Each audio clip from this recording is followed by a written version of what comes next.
Welcome to ePathshala. I am Dr. Vibha Sinha, Assistant Professor in DAV College, Chandigarh. The role played by the state, local level and other institutions in framing the policies are very important. Most of the public policies, they deal with social problems existing in society. For this, the government needs to plan, make a strategy and do everything for its implementation.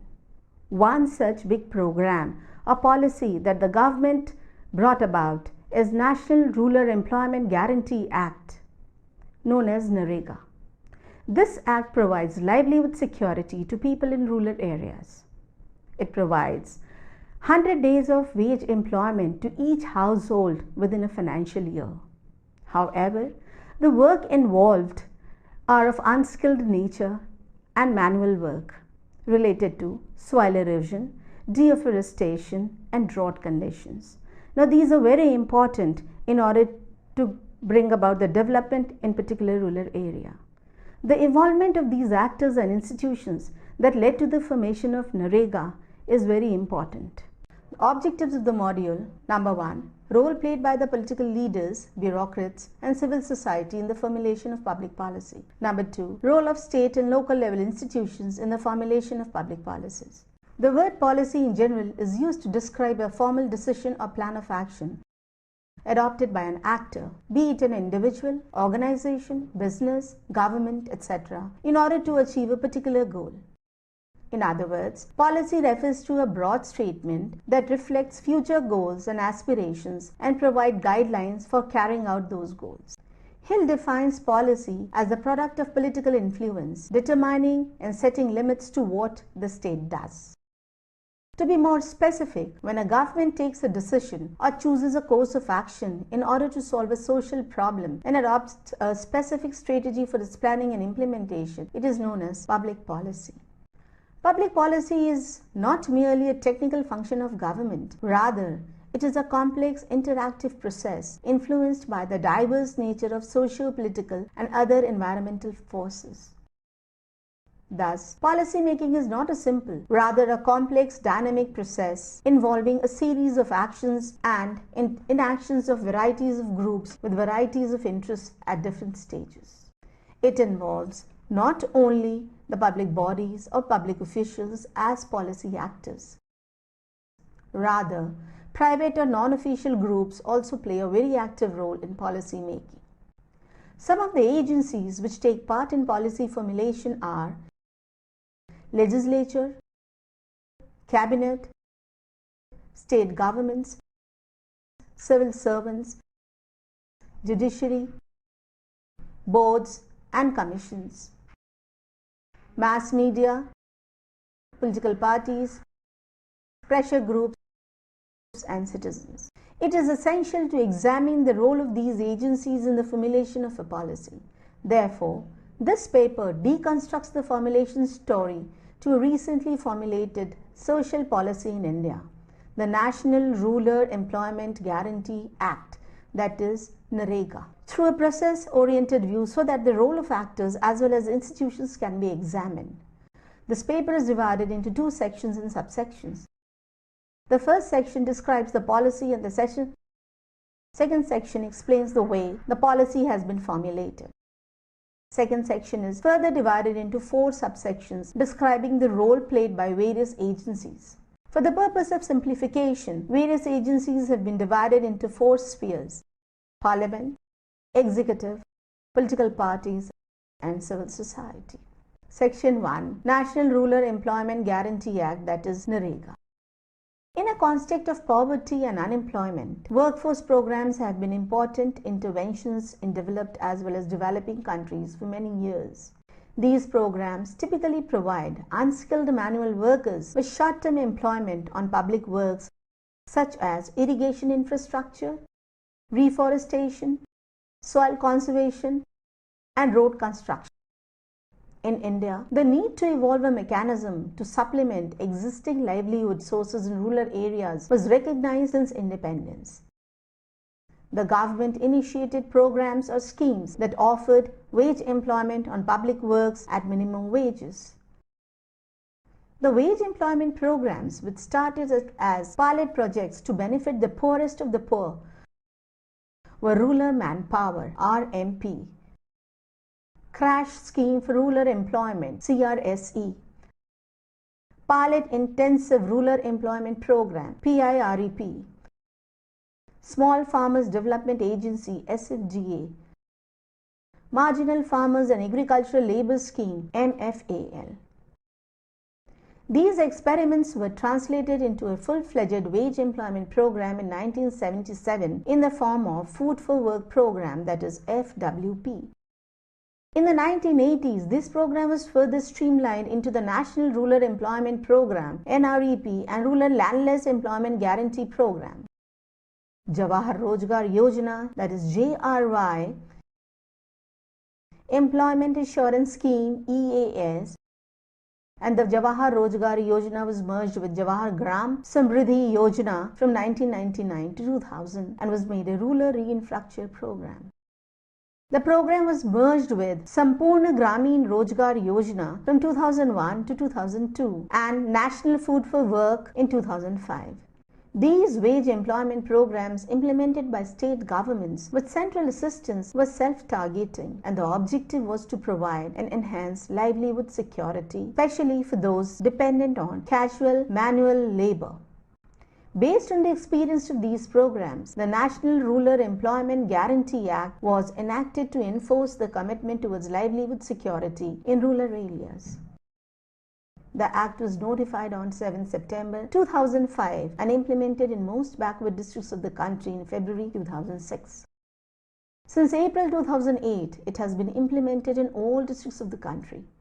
The significance of NREGA lies in the fact that it creates a right-based framework for wage employment programs and makes the government legally accountable for providing employment to those who ask for it. It is the largest social welfare program of its kind, with a current budget of USD 8.78 billion. The NREGA aims at enhancing the livelihood security of the people in rural areas by guaranteeing 100 days of wage employment in a financial year to a rural household whose members volunteer to do unskilled manual work. The objective of the Act is to create durable assets and strengthen the livelihood resource base of the rural poor. The choice of work suggested in the Act address causes of chronic poverty like drought, deforestation, soil erosion, so that the process of employment generation is on sustainable basis. The funding procedure under this Act is divided between central and the state government. The central government bears the cost of the following items: the entire cost of wages of unskilled manual work, 75% of the cost of material, wages of skilled and semi-skilled workers. Administrative expenses as may be determined by the central government, which will include inter alia the salary and the allowances of the program officer and his supporting staff, worksite facilities included. Next, expenses of the National Employment Guarantee Council. On the other hand, the state government bears the cost of the following items. Number 1, 25% of the cost of material, wages of skilled and semi-skilled workers. Number 2, unemployment allowance payable in case the state government cannot provide wage employment on time. And lastly, administrative expenses of the State Employment Guarantee Council. Under NREGA, fund releases are based on an appraisal of both financial and physical indicators of outcomes. Salient features of the Act are: adult members of a rural household may apply for employment to the local Gram Panchayat in writing or orally. The Gram Panchayat, after due verification, will issue a job card to the household as a whole. The job card will bear the photograph of all adult members of the household willing to work under NREGA. The job card with photograph is free of cost. A job card holding household may submit a written application for employment to the Gram Panchayat stating the time and duration for which work is sought. The minimum days of employment have to be 15. The Gram Panchayat will issue a dated receipt of the written application for employment against which the guarantee of providing employment within 15 days operates. If employment is not provided within 15 days, daily unemployment allowance in case has to be paid. Liability of payment of unemployment allowance is of the states. Next, at least 1/3 of persons to whom work is allotted have to be women. Wages are to be paid according to minimum wages as prescribed under the Minimum Wages Act 1948 for agriculture labourers in the state, unless the centre notifies a wage rate which will not be less than ₹60 per day. Next, disbursement of wages has to be done on weekly basis and not beyond a fortnight. Panchayat Raj institutions have a principal role in planning and implementation. Each district has to prepare a shelf of projects. The selected works to provide employment are to be selected from the list of permissible works. The different categories of permissible works are as follows: water conservation, drought proofing, flood protection, land development, minor irrigation, horticulture, and land development on the land of SC, ST, BPL and land reform beneficiaries. Rural connectivity also. The shelf of projects has to be prepared on the basis of priority assigned by Gram Sabha. At least 50% of works have to be allocated to Gram Panchayats for execution. A 60:40 wage and material ratio has to be maintained. Next, work should ordinarily be provided within 5-kilometer radius of the village, or else extra wages of 10% are payable. Worksite facilities such as creche, drinking water, shade have to be provided. Social audit has to be done by the Gram Sabha. Grievance redressal mechanism have to be put in place for ensuring a responsive implementation process. Lastly, all accounts and records relating to the scheme are to be made available to any person desirous of obtaining a copy of such records on demand and after paying a specified fee. Section 2 deals with formulation story of NREGA. The actors and institutions involved in the formulation of any policy can be classified into 4 spheres, namely parliamentary, executive, political party, and civil society. The multiple actors and institutions engaged in these 4 spheres operate right from the origin of the idea to its articulation, negotiation, and enactment and final notification of any act or policy. Secondly, the processes of formulating a policy involve both the formal and mandated events such as parliamentary debates as well as the informal events. The parliamentary sphere. This includes the actors and institutions comprising the sphere of parliament that are basically engaged in 2 main processes. The first of these revolved around debates in the lower house of parliament, that is Lok Sabha, and the upper house of parliament, that is Rajya Sabha. The second process involves the deliberation and negotiation procedure within the parliamentary bodies such as standing committees and ad hoc committees. In case of NREGA, the parliamentary negotiations started with the introduction of the NREGA bill in the Lok Sabha by Minister for Rural Development Dr. Raghuvansh Prasad in December 2004. This was done primarily because there was a pressure on the United Progressive Alliance, that is UPA government, to fulfill its commitments as set out in the National Common Minimum Program. Despite the pressure, the bill could not be tabled till the second last day of December session. Since there was no time for discussion at that point, the bill was immediately referred to the Standing Committee for Rural Development, a statutory body comprised of several parliamentarians with representatives from all political parties. The Standing Committee first invited memoranda from the general public to bring forth a wide variety of views on the bill. Second, experts were invited to present oral evidence for depositions in front of the committee members. The recommendations that were made by the Standing Committee in their report reflect several concerns of the civil society actors. The most significant suggestions given by the committee was universalization of employment guarantee, which means that employment guarantee should not be restricted to those below the official poverty line, that is BPL. The Standing Committee favors a universal, self-targeting employment and participation that will be ensured by the nature of the work to be and the wage to be provided by it.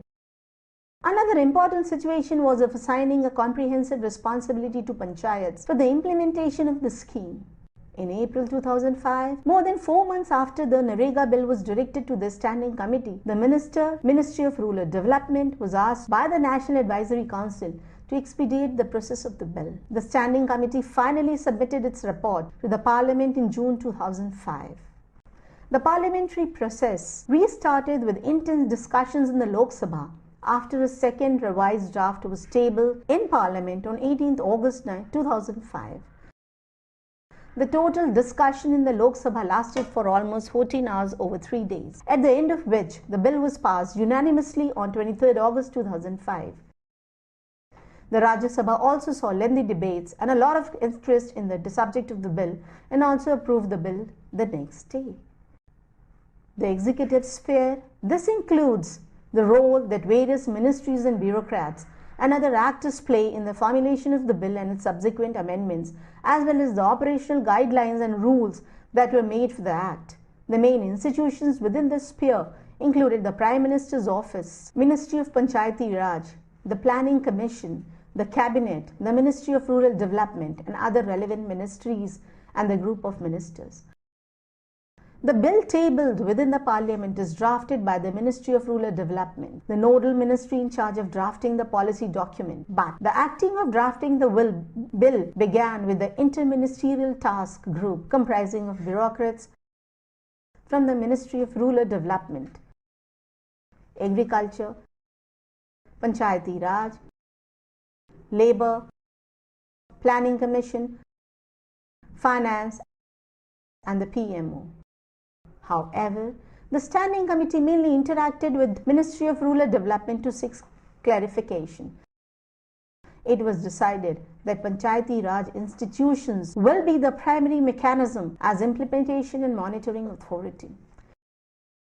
Several meetings were held between the ministers, Ministry of Rural Development and the Defence Minister, the Prime Minister and others, highlighting the important role of powerful actors as well as the interactions between the bureaucratic and parliamentary spheres. Finally, the Cabinet met on 12 August 2005 and approved various changes in the bill. The next includes the sphere of political parties. This shows how the idea of an Employment Guarantee Act was taken on board by the various political parties and leaders. The Minister for Rural Development, Dr. Raghuvansh Prasad, while introducing the Narega bill, dwelt on its potential of ensuring livelihood security through guaranteed wage employment or unemployment compensation to rural population. Professor Rasa Singh Rawat and Ramji Lal Suman of BSP contested the exclusion of urban poor. Kalyan Singh demanded punitive arrangements for faulting bureaucrats and special provision for women. Hanan Molla, the CPM leader, said that the right to work needs constitutional sanctions rather than legal ones, while Nitish Kumar of JD questioned the efficacy of employment by household when unemployment is suffered individually. The idea of providing a guarantee of employment was manifested itself in the manifesto of the Congress for the 2004 election. This was an appealing idea to politically wise leaders of the Congress as a reflection of the Aam Aadmi campaign that the Congress had decided to adopt for the upcoming elections of 2004. Another major set of actors within the sphere of political parties who extended tremendous influence over the process of formulating the act were left parties. According to them, their idea of providing guaranteed employment is linked to the Food for Work program. The direct intervention of left parties was observed when they demonstrated their support and worked with the civil society actors in rallies and public meetings, but the most visible and effective involvement was seen in the Parliament. It was in the Parliament when the left exerted its pressure on the UPA to avoid the passage of a flawed and diluted act through last-minute parliamentary negotiations within the UPA Left Coordination Committee in August 2005 and was able to win some crucial concessions. The role of left parties in the formulation of the rules and guidelines has also been significant through their interventions as members of the Central Employment Guarantee Council and their continuing monitoring of the Act's implementation. The civil society sphere has also been included, that is, within the wide variety of groups that were involved, the contribution of actors from Rajasthan stands out the strongest. The demand for an employment guarantee arose in Rajasthan from two consecutive contexts. First, being the drought-affected state, public works program was required in the state. Second, the acknowledgement of a link between the right to food and the right to work by the Indian Supreme Court in a public interest litigation filed by People's Union for Civil Liberties. The PUCL was one of the member organizations of the Akal Sangharsh Samiti and itself comprised a group of actors who were linked to a larger movement called the Right to Food movement. Other than this context, two factors which helped the Rajasthan actors to push their demand for an employment guarantee onto the political agenda at the centre were, first, the onset of elections within the Rajasthan, and second, the Congress' need for promoting its image of a party of the Aam Aadmi. Other civil society actors joined the contribution of the actors from Rajasthan at the national level. The most important initiative was that of various civil society actors coming together under a common umbrella network, the People's Action for Employment Guarantee, that is PAEG, in October 2005. With the realization that a more concerted media campaign as well as pressure on the government would be required if a reinstatement of several of the clauses was to be effected, the PAEG organized a Rozgar Adhikar Yatra, a bus journey across 50 districts in 10 states in May and June 2005. The bus yatra was supported by trade unions, left party offices and other civil society organizations. Activity within the sphere of civil society reached its peak during the last weeks of the bill's negotiation in August 2005. This period was characterized by a dharna, which was staged during the last few days of the bill being tabled in Parliament. At this stage then, the civil society initiatives were of three types: contacting and informally convincing the political party MPs, thereby influencing parliament debates from the outside. Secondly, working with the officials to make necessary changes in the bill. The officials belong to MORD. And thirdly, the public pressure on the government to pass the bill, but only with the demanded safeguards reinstated in the bill. In short, it can be said that civil society initiatives reached beyond the civil society sphere to exert its influence over all other spheres as well. Let me conclude that policy making is a complex and dynamic process. No doubt, the state plays a principal role in this, but other activists, civil society representatives and political parties are also involved. The institution within the judicial sphere are the ministers, the Prime Minister's office, Panchayati Raj Ministry, Ministry of Rural Development, etc. They are actually the executive members. The combined efforts of all these members and the executive body led to the notification of NREGA on 7th of September 2005.